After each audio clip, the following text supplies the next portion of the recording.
Santo, que podemos, Señor, adorarte, que podemos reunirnos como iglesia, como familia, Padre Santo, a compartir tu palabra. Yo quiero pedirte que en esta mañana, Padre Santo, a través de tu Espíritu Santo, tú nos des la sabiduría, nos des el entendimiento y abras nuestra mente, nuestro ser interior, Padre Santo, para ser edificados por tu palabra. Y que tu palabra, Señor, hoy rompa ataduras, destruya argumentos y fortalezas mentales, Señor, y sane y libere, Padre Santo. Y tu palabra, Señor, nos dé una visión clara de la vida, Señor, que tenemos que manifestar a partir de este tiempo. Señor, nos colocamos en tus manos y pedimos el espíritu de sabiduría, de entendimiento y revelación para poder impartir la palabra en el nombre de Jesús. Amén y amén. Antes de iniciar la administración de la palabra, quiero contarles un poquito del viaje misionero que hicimos allí sí, porque yo lo veo como un viaje misionero, ¿no? Sí, que hicimos allí a Barinas. En principio, bueno, gracias a Dios todo salió muy bien, fue excelente, nos recibieron muy bien. Bueno, la iglesia de allá es una iglesia de mujeres, sí, creo que habíamos 4 o 5 y como 40 mujeres. Y bueno, los hombres estábamos felices de estar rodeados de tantas mujeres hermosas, pero gloria al Señor que pudimos llevar la palabra. Y bueno, yo había pasado en muchas oportunidades por Barinas, pero no la conocía. Y bueno, me traje una muy buena impresión y gracias a Dios no hizo tanto calor porque casi todas las noches llovió y entonces el día estaba fresquecito. Y bueno, el hotel donde nos quedamos el último día fue que llegó un gocho ahí enloquecido como a las 3 de la mañana con un escándalo y un camión y una cuestión y nos despertó, pero todo lo demás, bueno, gracias a Dios pudimos compartir la palabra a mi esposa, el profeta Jesús y mi persona. Y bueno, llegamos ayer tarde, casi a las 5 de la tarde, un poquito cansados, pero contentos, ¿no? Felices de todo lo que allá ocurrió y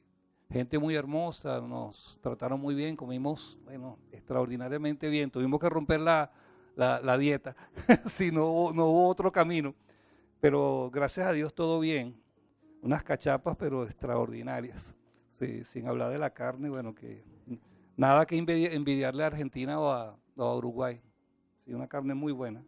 Bueno, Carlos lo sabe más que yo, y los que son de Barinas o del Llano, bueno, es decir, acá en Caracas nos venden una carne que no sé dónde la traen, pero no es la misma de allá. Sí, no es la misma, es una carne allá extraordinaria. Quería invitarlos a que abran su Biblia, allí en el libro de Mateo, en el capítulo 8 de Mateo. Vamos a leerlo completo para estar dentro del contexto de lo que quiero enseñar.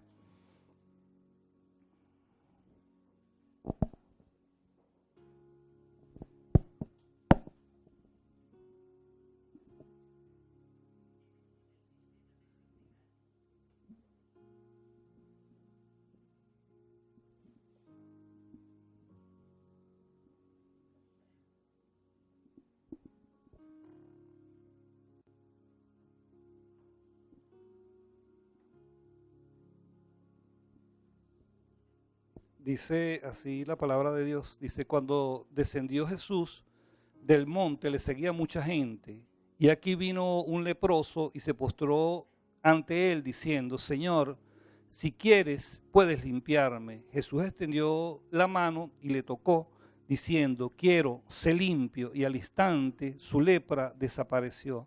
Entonces Jesús le dijo: mira, no lo digas a nadie, sino ve, muéstrate al sacerdote y presenta la ofrenda que ordenó Moisés para testimonio a ellos.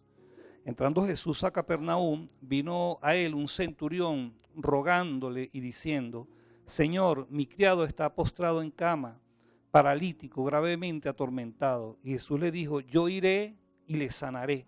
Respondió el centurión y le dijo: Señor, no soy digno de que entres bajo mi techo, solamente di la palabra y mi criado sanará. Porque también yo soy hombre bajo autoridad y tengo bajo mis órdenes soldados, y digo a este ve y va, y al otro ven y viene, y a mi siervo hace esto y lo hace. Al oír Jesús se maravilló y dijo a los que le seguían: de cierto os digo que ni aun en Israel he hallado tanta fe. Y os digo que vendrán muchos del oriente y de occidente y se sentarán con Abraham e Isaac y Jacob en el reino de los cielos. Mas a los hijos del reino serán echados a las tinieblas de afuera. Allí será el lloro y el crujir de dientes. Entonces Jesús dijo al centurión: ve, y como creíste, te sea hecho. Y su criado fue sanado en aquella misma hora.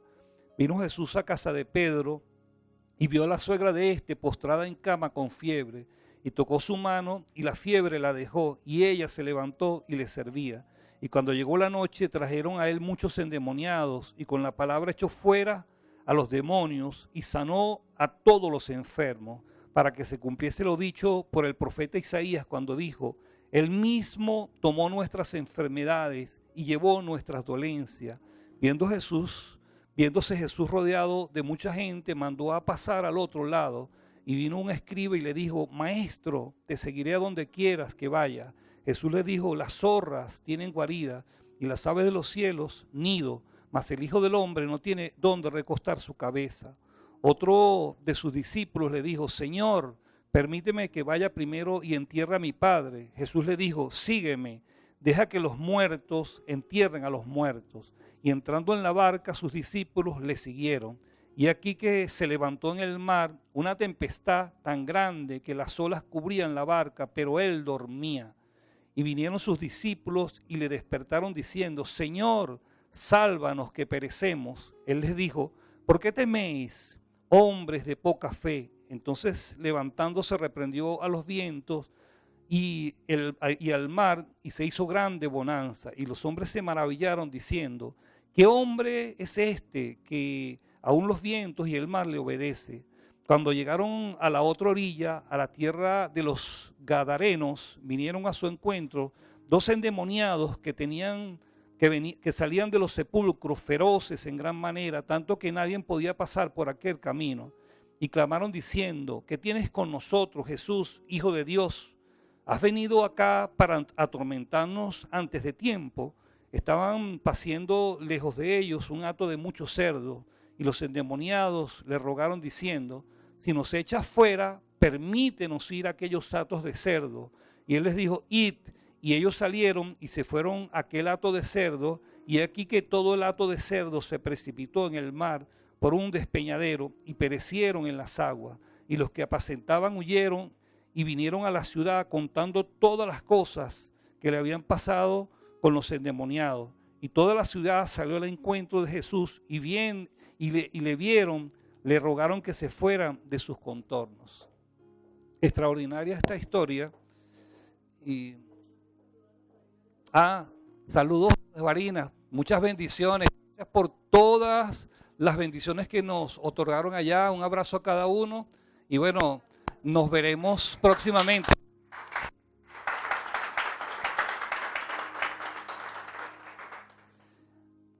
Hace aproximadamente unos 12 o 3 años, yo tuve la oportunidad, ¿no?, de enseñar a mi esposa a manejar.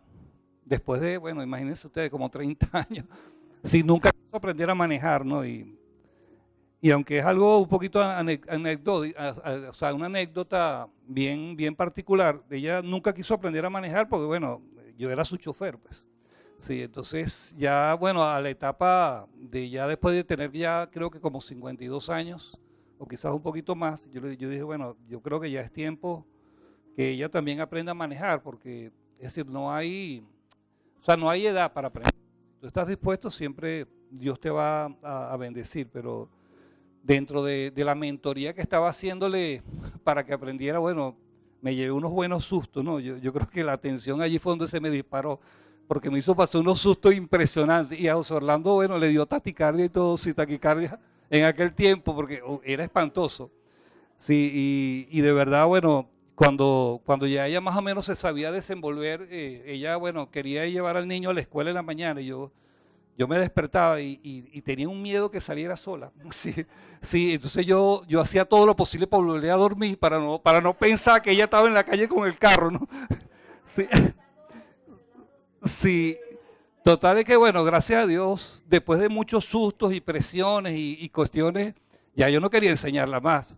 Entonces, claro, hubieron varios maestros que José Orlando fue uno, creo que Héctor también, y bueno, hasta que gracias a Dios aprendió, ¿no? Ahora, lo tomo como algo, como una anécdota, ¿no? Esto, porque en parte de todo lo que uno a lo largo del camino, como pastor, uno siempre ha tenido que enseñar mucha gente, y estamos hablando de enseñarlos casi que en todo. Distintos tipos de personas con distintas problemáticas, pero cada uno, bueno, de una u otra manera uno ha podido colocar una semillita, ¿no? Que los ha ayudado de repente a tener algún logro, o en lo natural o en lo espiritual. Y digo esto porque cuando analizamos este texto de la Biblia que acabamos de leer, vamos a conseguir mucho, o sea, mucho material para enseñar, pero cuando tú te vas a la raíz de todo lo que realmente estaba proyectándole Jesús a los apóstoles, y que hoy día son para nosotros enseñanzas, pero para ellos eran vivencias, Jesús a ellos le estaba enseñando una forma de vida. Y esa forma de vida, a través del llamado que ellos tenían, tenía que ver mucho con la sobrenaturalidad que Dios quería expresar a través de Cristo, pero que también ellos asumieran esa responsabilidad, y que a lo largo de todo su ministerio ellos pudieran también ser gente que hiciese milagros, gente que también se moviera en lo sobrenatural, y que a través de esas experiencias ellos pudiesen manifestar el reino. Dice que comienza con algunas experiencias bien especiales, me llama mucho la atención, todas son extraordinarias, pero por ejemplo la del centurión, que él dice que en toda Israel no halló una persona que tuviese la fe que tenía este hombre. Y yo quiero hablar un poco hoy sobre la fe, y quiero tomar como referencia del capítulo de Mateo, capítulo 8, quiero tomar como referencia la parte esta que está casi al final, no la de los endemoniados, porque eso fue el resultado de algo que estaba a mitad de camino, y que sirvió como experiencia de una prueba en un momento determinado. Pero cuando tú lees los versículos anteriores al endemoniado Gadareno, está el verso 23. El verso 23 dice: y entrando en la barca, sus discípulos le siguieron, y aquí se levantó en el mar una tempestad tan grande que las olas cubrían la barca, pero él dormía. Y vinieron sus discípulos y le despertaron diciendo: Señor, sálvanos que perecemos. Él les dijo: ¿por qué teméis, hombres de poca fe? Entonces levantándose reprendió a los vientos y el mar, e hizo grande bonanza. Aquí en Marcos, el mismo relato, dice algo que me llama la atención, porque en todas las cartas del Evangelio, no siempre todos los relatos salen en todas las cartas, hay relatos distintos en algunas y otras, pero en 3 de las cartas del Evangelio, de las 4, aparece la misma historia. Y me llama la atención porque aquí en Marcos dice: aquel día, cuando llegó la noche, les dijo: pasemos al otro lado. Esta palabra me llama la atención, lo dice en Lucas, y también lo dice aquí, no lo dice en Mateo. Le dice: pasemos al otro lado. Y despidiendo a la multitud, le tomaron como estaba en la barca, y había también con él otras barcas. Pero se levantó una grande tempestad de viento y echaba las olas en la barca, de tal manera que ya se anegaba, y él estaba en la popa durmiendo sobre un cabezal. Y le despertaron y le dijeron: Maestro, ¿no tienes cuidado que perecemos? Y él, levantándose, reprendió el viento y dijo al mar: calla, enmudece. Y el viento cesó e hizo grande bonanza. Y le dijo: ¿por qué estáis así amedrentados como hombres de poca fe? Tremenda esta palabra. Me llama la atención la apreciación que toma este hombre, que toma Marcos, Marcos no era uno de los apóstoles. Marcos fue una persona que buscó la historia y que escribió ese libro, pero él no era uno de los apóstoles. Y aquí esta palabra hombres de poca fe me llama la atención, porque esta palabra quiere decir, fíjate, es una palabra del griego que es la palabra aligros, o pequeño, y pistis, que es fe, lo cual denota una fe que carece de confianza y que confía demasiado poco en Jesús. Fíjate, esta palabra se utilizó en muchas oportunidades, es decir, a lo largo de las enseñanzas que él iba dándole a los apóstoles, porque él andaba con los apóstoles enseñándoles cómo ellos tenían que ministrar y por supuesto suministrándole sanidad a muchas personas y liberando a muchas personas. Pero yo una de las cosas que tomo como ejemplo de vida, porque creo que todos en un momento determinado hemos tenido de repente una duda y hemos estado amedrentados por alguna situación, llámese una situación de salud, llámese un problema familiar, llámese de repente una necesidad económica o no sé, diversos tipos de necesidades en un momento determinado. Y esa situación nos ha amedrentado. La palabra amedrentar es tener miedo, es decir, no atreverte a hacer algo más. Y si el miedo tiene una particularidad, es que te paraliza. Es decir, a veces de repente tú cuando tienes temor, tienes miedo por una circunstancia que está pasando, de repente es como que la vista tuya pierde la visión y te cuesta mucho de repente dar un paso adelante porque el temor y la duda y la incertidumbre toma tu vida. Y en medio de esta situación todos nos hemos encontrado en un momento determinado, pero una de las cosas que yo he aprendido en el Señor es que Dios permite esas situaciones. Es decir, Dios permite situaciones donde así como hizo con los apóstoles en un momento determinado, nos está enseñando para que nosotros podamos pasar al otro lado, es decir, podamos llegar a un sitio donde ya haya tranquilidad, donde haya sosiego y donde podamos salir de esa presión. Fíjate, en el libro de Éxodo también hay un texto que me llamó mucho la atención, el verso 14 del libro de Éxodo, el capítulo 14, está en la Biblia, Éxodo. Yo sé que muchos no leen la Biblia, pero está allí en la Biblia. Sí. Éxodo 14, el verso 15 al 31.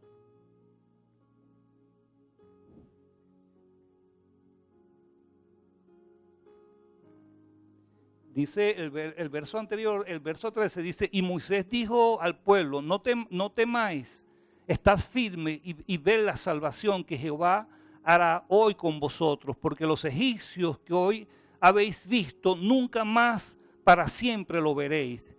Jehová peleará por vosotros y vosotros estaréis tranquilos. Entonces Jehová dijo a Moisés, ¿por qué clamas a mí? Di a los hijos de Israel que marchen.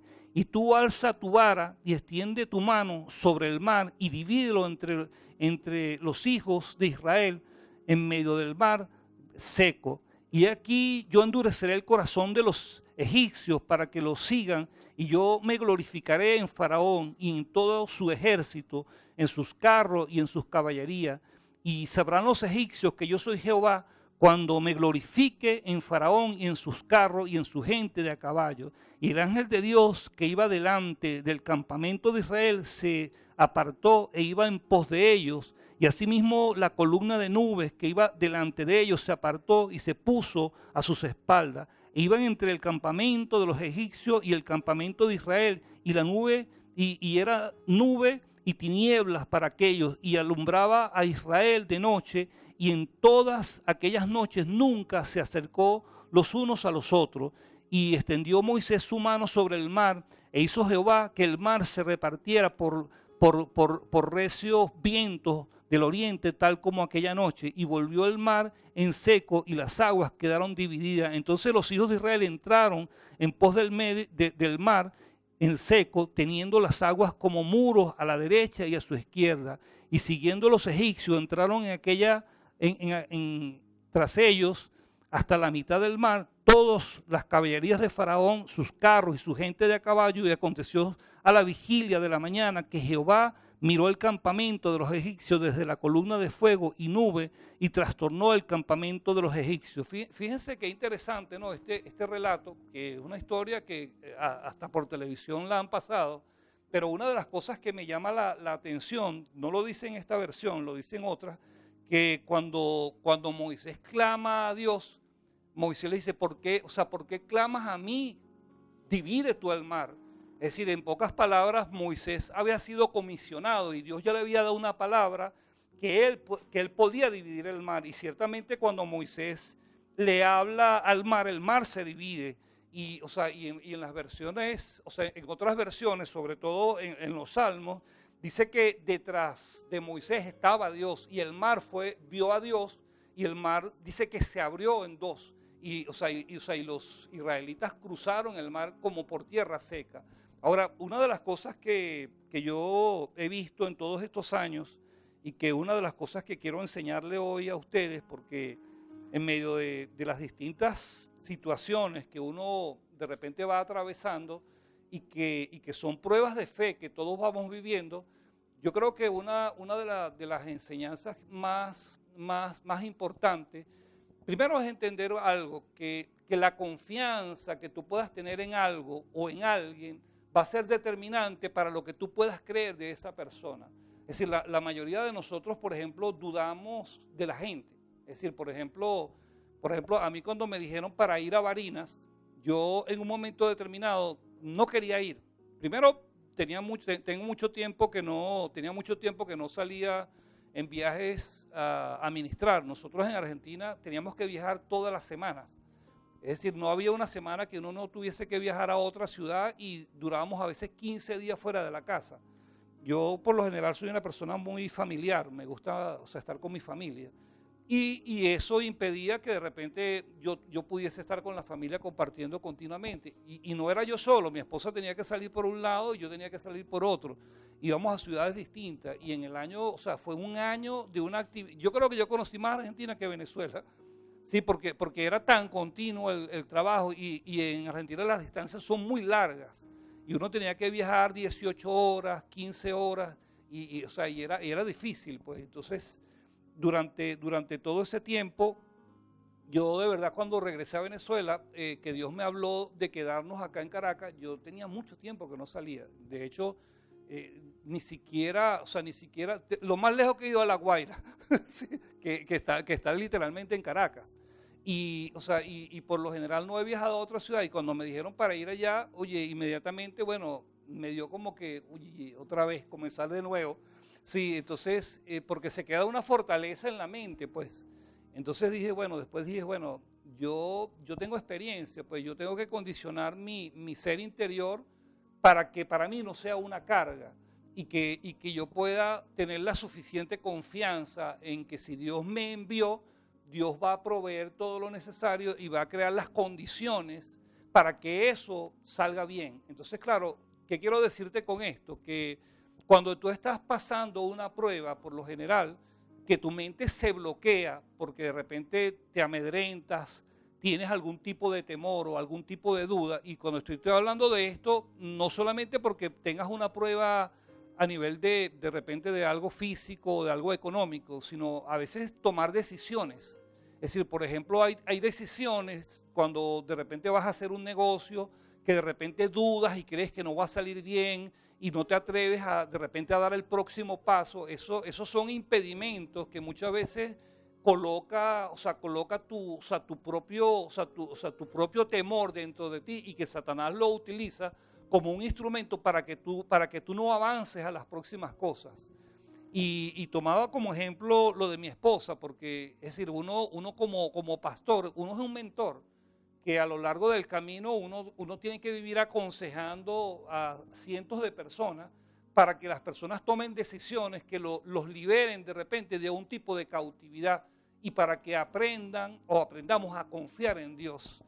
Una de las cosas que yo he aprendido en todos estos años, tanto por las experiencias de los demás como las experiencias propias mías, que es decir, Satanás a lo largo del camino, a lo largo de la vida nuestra, por lo general siempre nos ayuda, o sea, nos enseña nos mete temor en el corazón y nos enseña a desconfiar de las personas. Por ejemplo, es decir, un matrimonio o una relación donde no existe la confianza, por lo general son relaciones bastante enfermizas, son relaciones donde por lo general ocurre un rompimiento y se puede hacer mucho daño con una persona de mente cerrada que no entiende que de repente puede avanzar a algo distinto.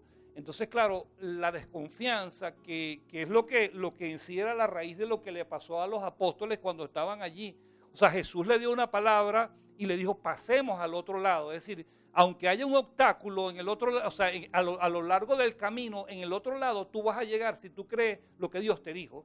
Y el problema es que nosotros asociamos mucho, por ejemplo, una palabra profética que te pueda dar el profeta, o pueda dar yo, o pueda dar cualquier lado de los pastores, porque vemos al hombre que es el que está soltando la palabra, pero nunca a veces nos damos cuenta que Dios está utilizando a ese hombre o a esa mujer para darte una palabra y diciéndote que cruces al otro lado, que te atrevas a hacer algo distinto, porque si tú haces algo distinto vas a romper tu rutina y vas a lograr que lo que Dios tiene preparado para tu vida puedas obtenerlo y que esa obtención no solamente sea el resultado de algo que tú deseabas, sino sea el resultado de la transformación de tu vida de incredulidad en una vida de fe y de confianza.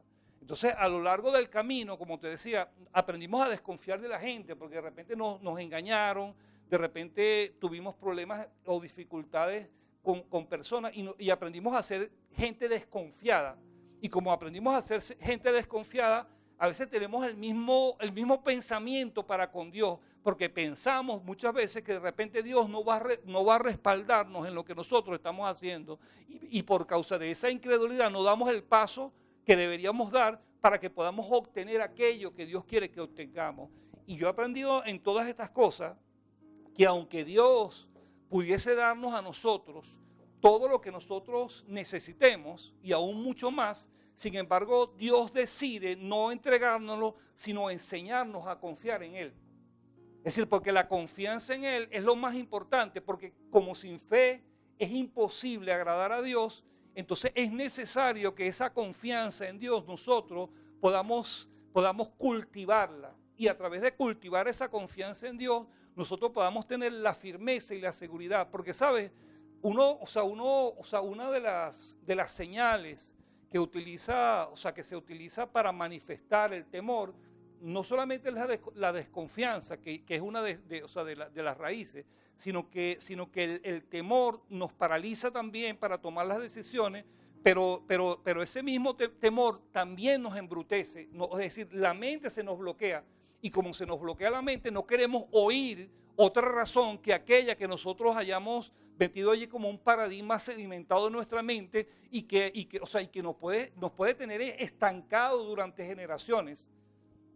Es decir, hay gente que jamás en su vida va a atreverse a hacer algo más de lo que vio a través de sus padres o a través de repente de lo que pudo ver en su medio ambiente y nunca va a salir adelante porque no se va a atrever a creer por cosas mayores.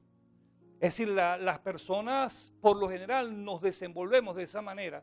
El que estudia muchas veces cree que no lo va a lograr. El empresario muchas veces duda que pueda lograrlo, aunque pueda tener una visión de algo, a veces no se atreve a hacerlo y hay muchos empresarios frustrados porque no han tenido suficiente confianza en tomar la decisión de hacer algo que vaya más allá de lo que acostumbra la mayoría. Y por eso a veces no han logrado cumplir un propósito de Dios. Y hay muchos sueños y visiones de Dios que se han abortado en el camino porque a la persona que Dios le colocó esa visión o ese sueño no tuvo la suficiente fe para creer que Dios tiene la capacidad para darte lo que Él te prometió y para que esa empresa, que no es un sueño tuyo, sino es un sueño que Dios colocó dentro de ti, pueda entonces materializarse de lo que no existía y ver tú un milagro extraordinario a través de lo que Dios te prometió. Entonces fíjate, acá cada una de las enseñanzas fue extraordinaria. Por ejemplo, la enseñanza de aquí del centurión.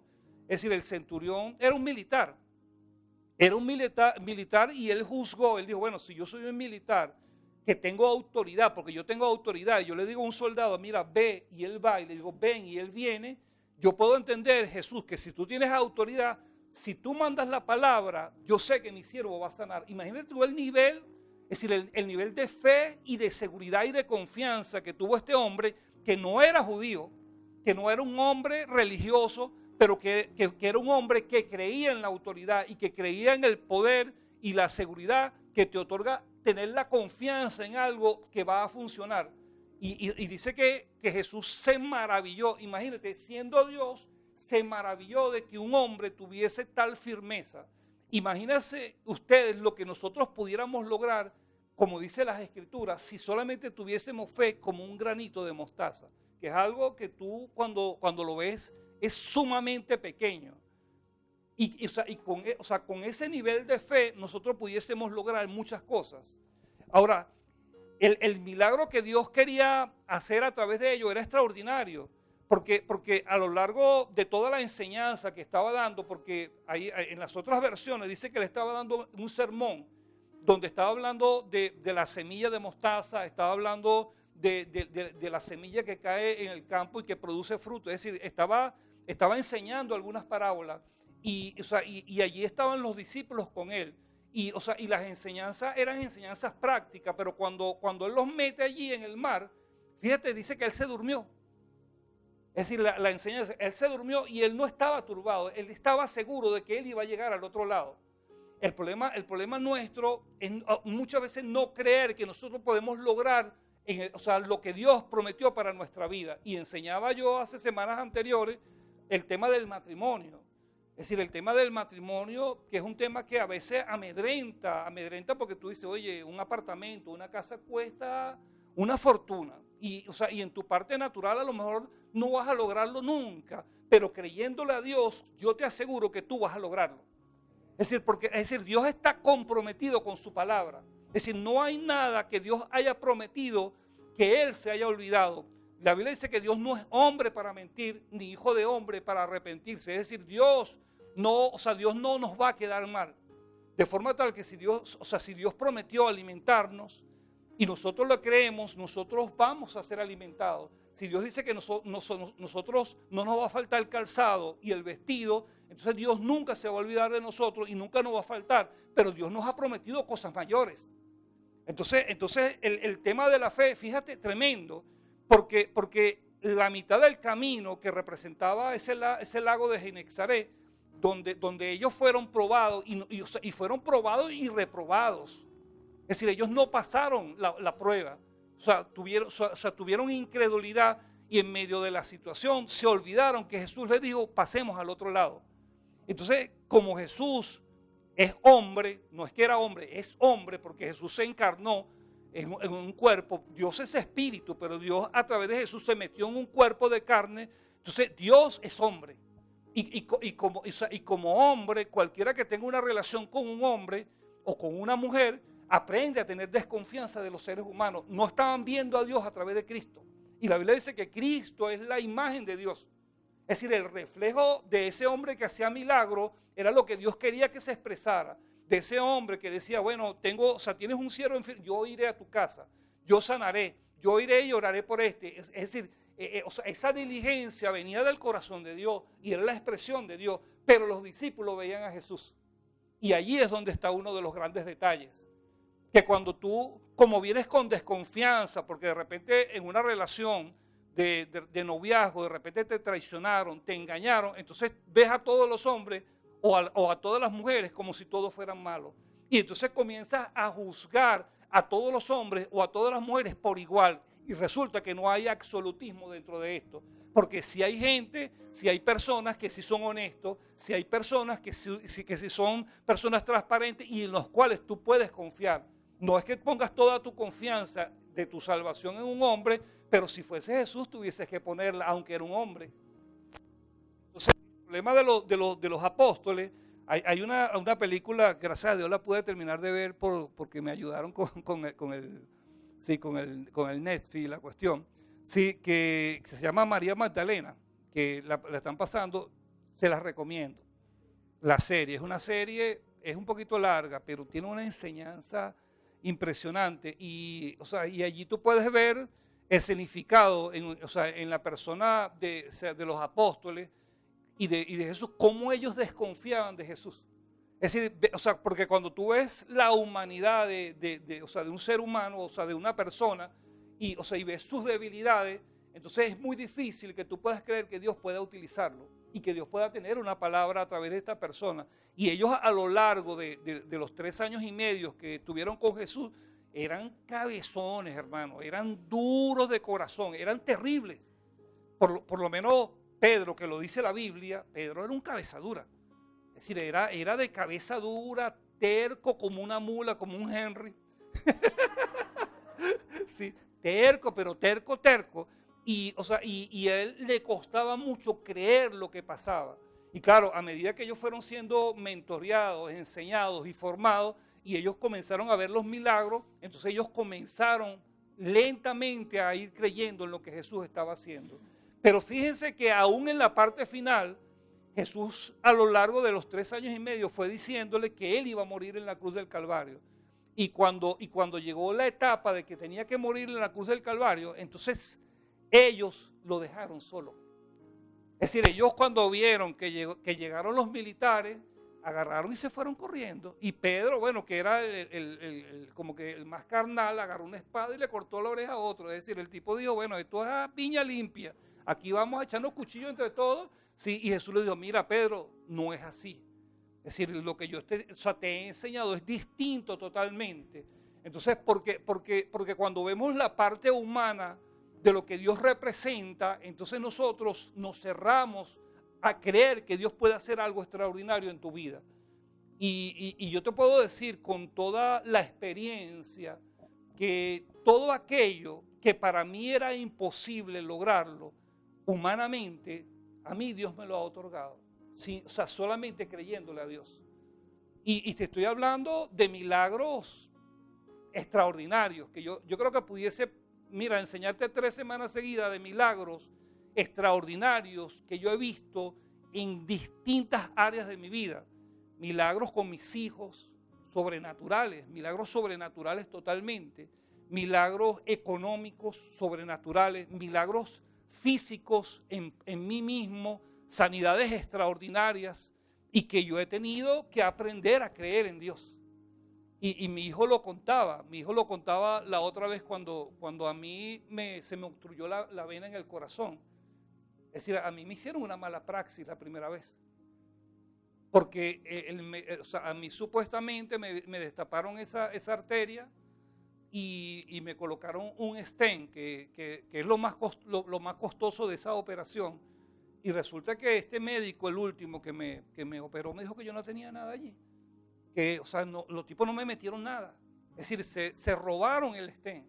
Y yo duré 9 años con esa arteria medio obstruida, y yo salía y a mí me dolía el pecho. Solo que, bueno, yo no le paraba. Y yo seguí predicando. A mí me dieron 1 año de reposo. Y yo seguí predicando la palabra, porque yo sé que yo me iba a morir el día que Dios lo determinó, no cuando la ciencia lo diga. Y en ese tiempo, yo pasé momentos difíciles, nunca lo conté, porque yo tampoco soy persona de quejarme, yo soy una persona de creer. Y si yo predico fe, yo tengo que manifestar la fe que yo creo, porque yo he visto milagros extraordinarios de parte de Dios. Y cuando yo fui a este cardiólogo, que fue el último, porque ya llegó un momento que yo no podía dormir en la noche. Es decir, yo no podía respirar casi. Yo me dormía y sentía que me estaba asfixiando. Y yo llegué al médico y el médico me dijo, yo te voy a operar sin haber visto nada mío. Me dijo, yo te voy a operar a ti. Claro, mi esposa me dice que yo estaba muy pálido. Y sin embargo yo predicaba. Yo venía acá y predicaba, porque yo siempre creyéndole a Dios. Y cuando el médico, cuando a mí me operaron, bueno, antes de que me operaran, yo reuní a mi familia y yo le dije, mira, yo tengo una disyuntiva, porque ellos querían que yo me operara inmediatamente. Yo dije, no, yo tengo una disyuntiva, porque gracias a Dios, bueno, a mí me han dado una ofrenda y yo tenía el dinero y yo ni siquiera sabía. Yo después revisé y tenía los reales. Tenía el dinero, y yo le dije, mira, yo tengo una disyuntiva. En la iglesia hay personas que a lo mejor yo hablo con ellos y pudiesen conseguirme que me operen en una clínica, en un hospital. Yo tengo esa disyuntiva, tengo la disyuntiva de operarme porque yo tengo la plata de lo que me están cobrando, o me quedo así. Le dije yo no dudé en ningún momento, de verdad no dudé. Y mi esposa, que estaba más desesperada que yo, porque yo estaba tranquilo, yo dije, bueno, que se cumpla la voluntad de Dios. Me trajo a hablar con Leo, y Leo me recomendó un médico amigo de él, y él me dijo, opérate. Sí, me dijo, sí, entonces opérate. Y yo dije, bueno, Ya tengo, porque había ido a otro cardiólogo y también me dijo lo mismo. Yo tenía 3 testimonios y dije, bueno, voy a operarme. Y cuando a mí me operaron tenía la vena obstruida en el 100%. O sea, y estoy hablando de la arteria principal. El médico dice, yo no sé cómo tú estás vivo, porque Dios está conmigo. O sea, ¿a qué me refiero yo? Yo me refiero es que, mira, la confianza y la seguridad a uno le da tranquilidad. Yo estaba tranquilo, yo no tenía miedo, no tenía inseguridad. Es más, a mí me operaron y yo estaba en la habitación y los médicos estaban muy asustados porque decían, no, todavía corre peligro, todavía corre peligro. Y yo no sentía nada, yo me sentía bien. Sí. Yo en ningún momento dudé que que a mí me iba a pasar algo. Yo sabía, yo estoy plenamente seguro que a mí me iba a ir bien. Porque ¿qué pasa? Yo he aprendido a confiar en Dios. Pero ha sido un camino de enseñanzas, donde a lo largo de ese camino he tenido que ver los milagros de Dios. Y esos milagros y esa sobrenaturalidad de Dios me ha ayudado a mí a confiar en distintas áreas de mi vida. Y no digo que me las sé todas o que tengo toda la fe del mundo, pero sí he visto milagros extraordinarios de parte de Dios. Yo he sabido cómo cruzar al otro lado en muchas circunstancias. Y en medio de esas situaciones he podido dormir en medio de la tempestad. O sea, en medio de las situaciones difíciles, yo no he perdido mi sueño, yo he dormido.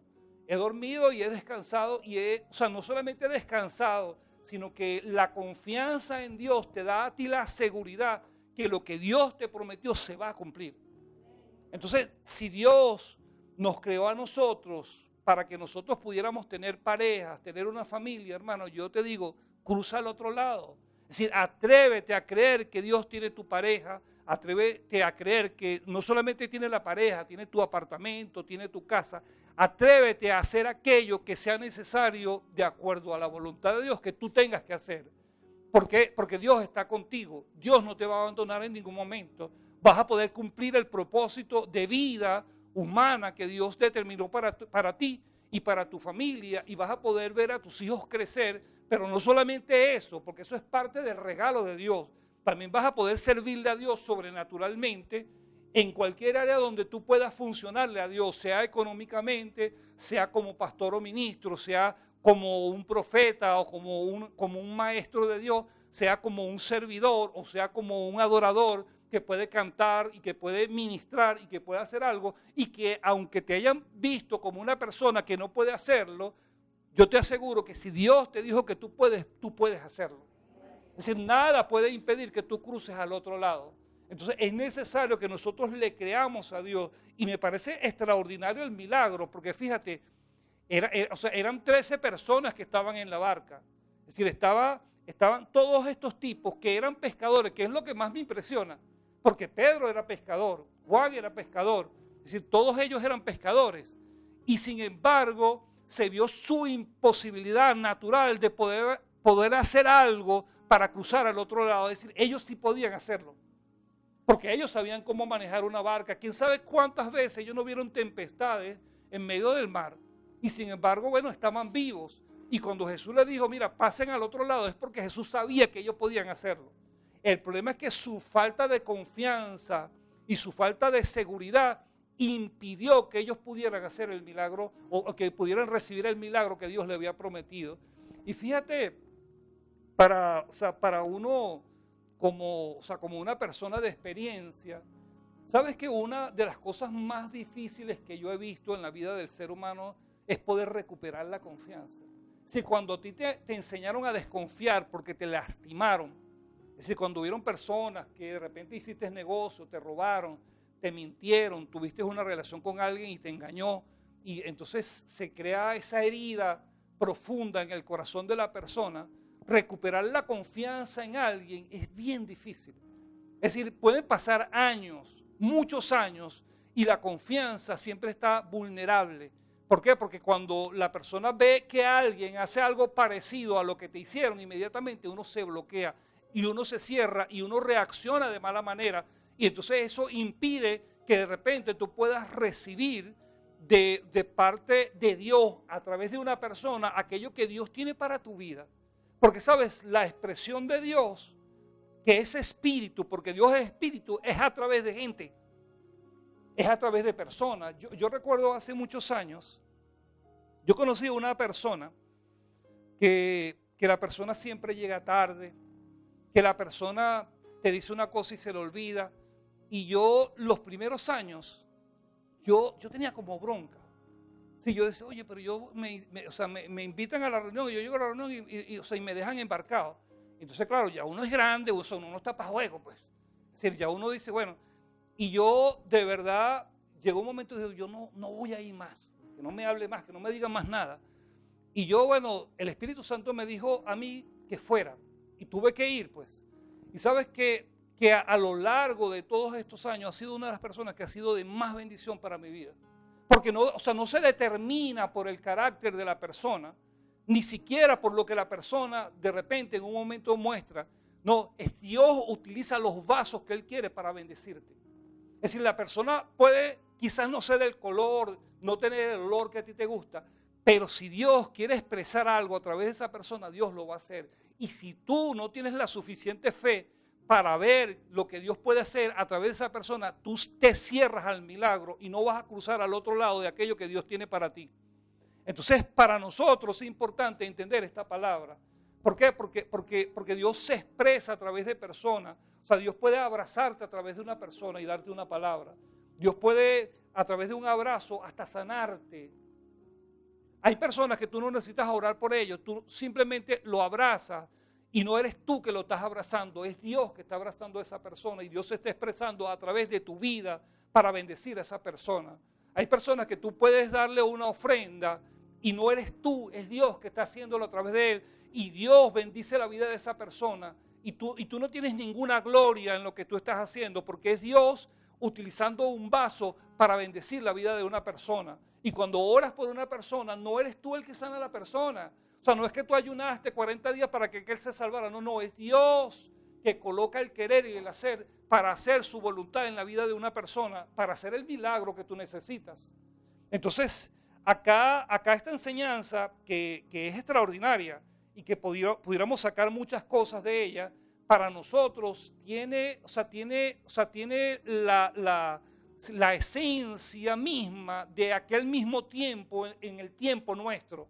O sea, la fe sigue siendo la misma y Dios sigue siendo el mismo, porque Dios no cambia y su esencia y su naturaleza siempre se va a manifestar a través de alguien para bendecirlo, porque Dios trabaja a través de un cuerpo que es la iglesia.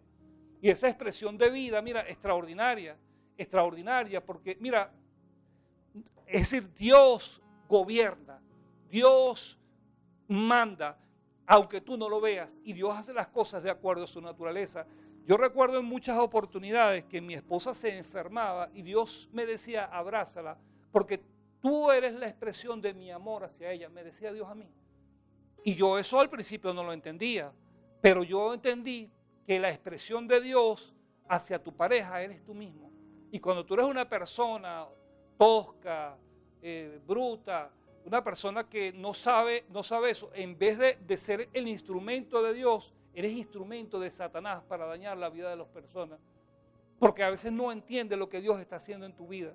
Y por no entenderlo, porque de repente respiras más por las heridas, respiras más por el daño que te hicieron y reaccionas más por tu voluntad y por tu conciencia que por lo que dice la palabra de Dios, te pierdes la oportunidad de recibir la bendición que Dios tiene para ti.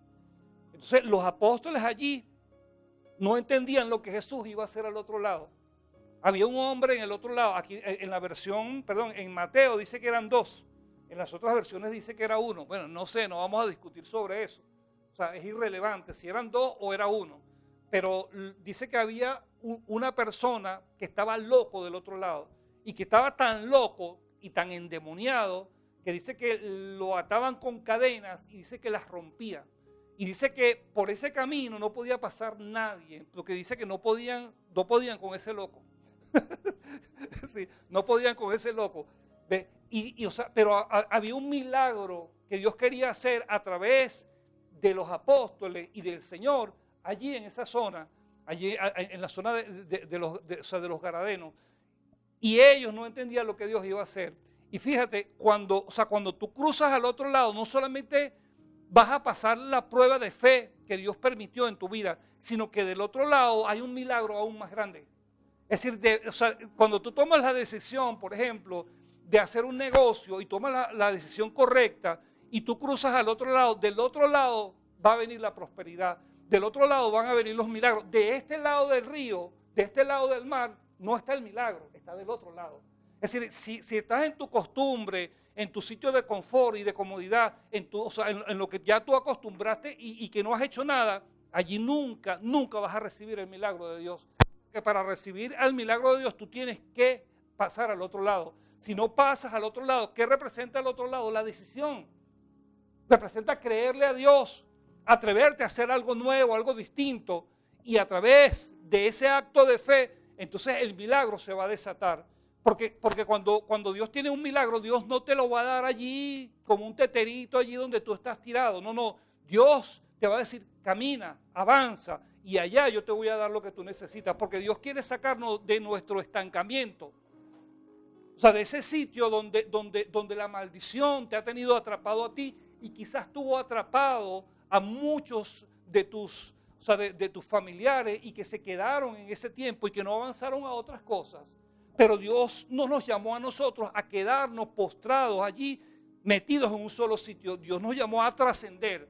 Dios nos llamó a ser distintos. Dios nos llamó a nosotros a ser gente sobrenatural. A que cuando nosotros hablemos, podamos hablar de las maravillas que Dios ha hecho en nuestra vida. Que podamos hablar de aquellas cosas extraordinarias que nosotros no podíamos hacer, pero que Dios permitió que pudiéramos concretarla, que pudiéramos lograr el milagro. Y sabes, si tú hoy necesitas un milagro en tu vida, lo más importante es que te pares del sitio donde tú estás y que avances aquello que Dios colocó en tu vida. ¿Cuántas personas en este sitio y quizás en otro sitio tienen sueños que Dios colocó en su vida allí tirados y que creen que no lo van a lograr? ¿Sabes? No hay edad. No hay edad. Ella aprendió a manejar después de 50 años y está estudiando música después de 50 años. Dios llamó a Abraham a los 75 años. Es decir, no era el jovencito, no, pero tenía fe. Creía que podía lograrlo y vivió 164 años o 67 años. Es más, se murió Sara y el tipo buscó otra mujer y tuvo como 7 hijos más. Es decir, la potencia que Dios le metió a ese hombre fue extraordinaria. Es decir, no se quedó postrado en el camino. Es decir, avanzó. Sara se murió a los 120 años y él llegó a vivir casi 50 años más. Es decir, imagínate el nivel de fe que tenía Abraham. Eso es el nivel de creer que Dios podía hacer algo extraordinario.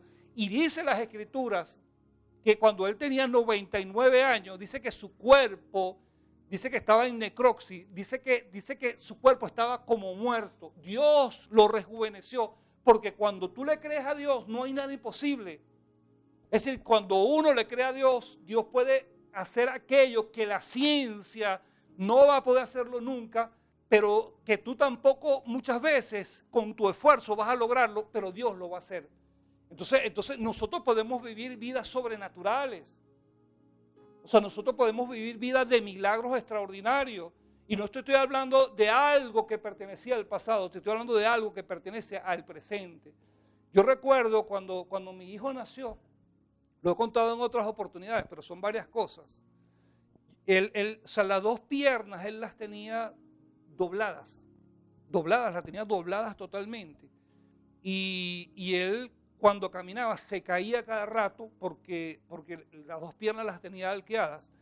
O sea, las tenía arqueadas y para la ciencia, bueno, él iba a ser un chueco, pues.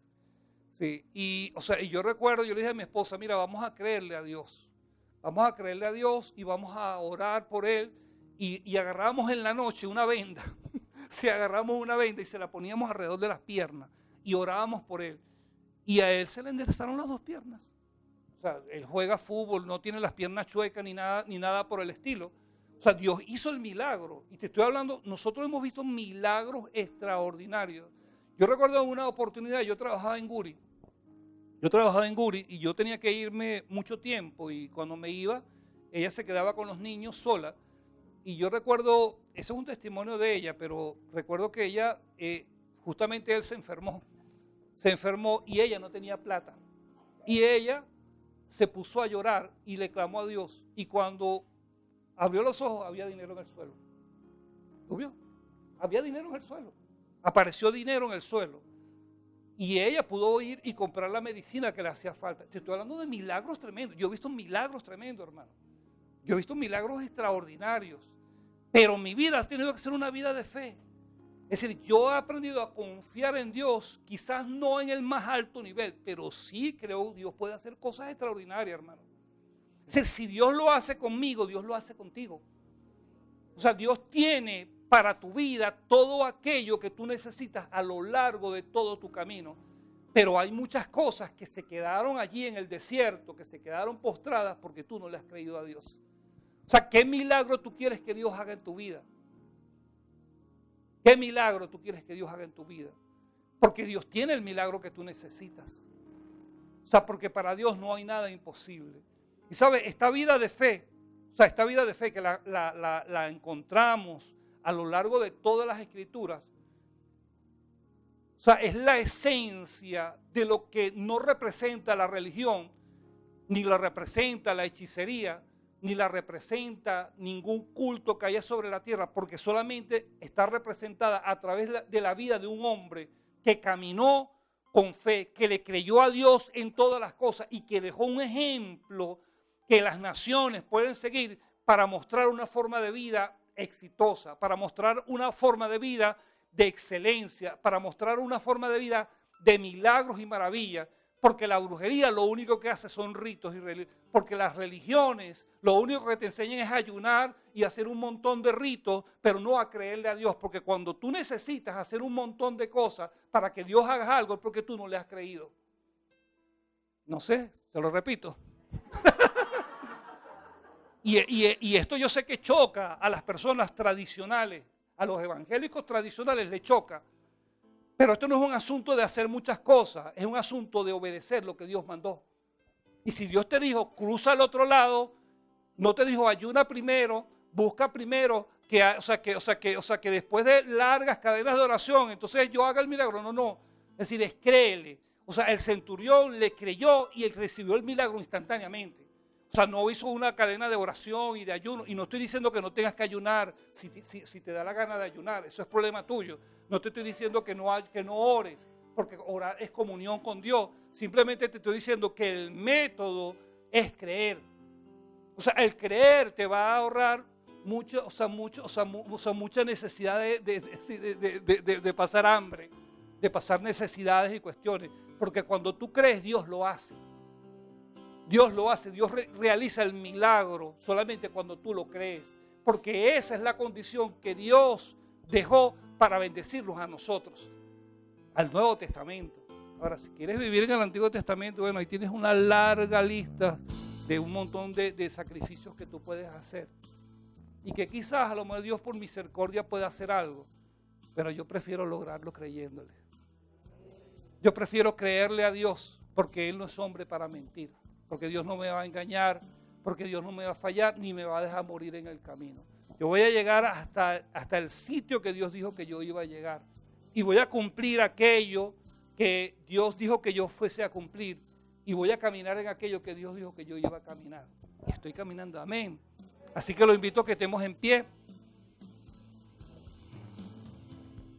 Y bendigo la vida de todas esas mujeres allí en Barinas. Y declaro que a partir de este tiempo, esos milagros extraordinarios que tú estás esperando que ocurran, Dios los va a activar a partir del momento que tú creas que Dios puede hacerlo.